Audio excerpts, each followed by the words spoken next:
哎呀，娘，哎，今天真好哈，暖和了。我喝的几杯。哎呀，还有点咳嗽吧？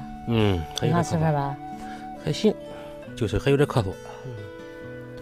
我跟你说，刘大娘，你等到我那个以前那个俺小的时候吧，你老人都弄这个方法吧，是醋煎鸡蛋吃。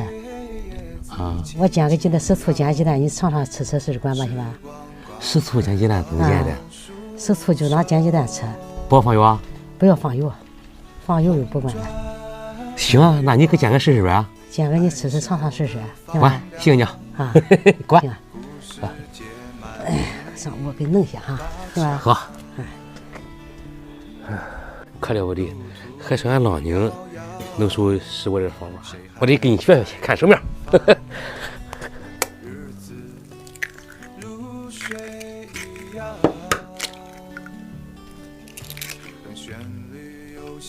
把鸡蛋割了开，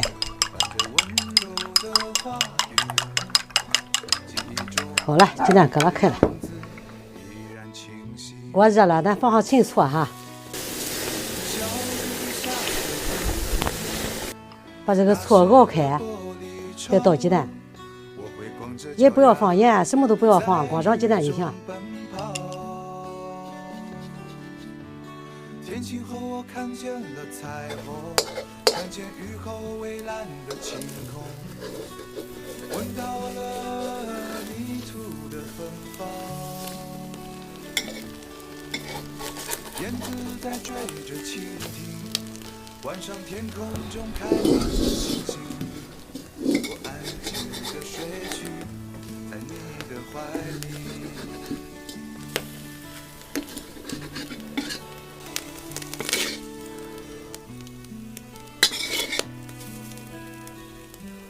娘，你尝尝，第一回当吃呢。你尝好吃了。这老陈醋这是。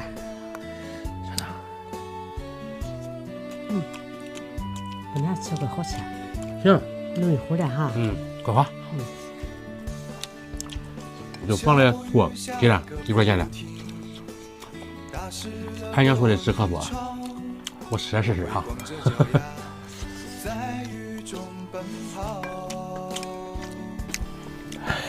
天晴后我看见了彩虹，看见雨后蔚蓝的晴空。行。闻到了泥土的芬芳。燕子在追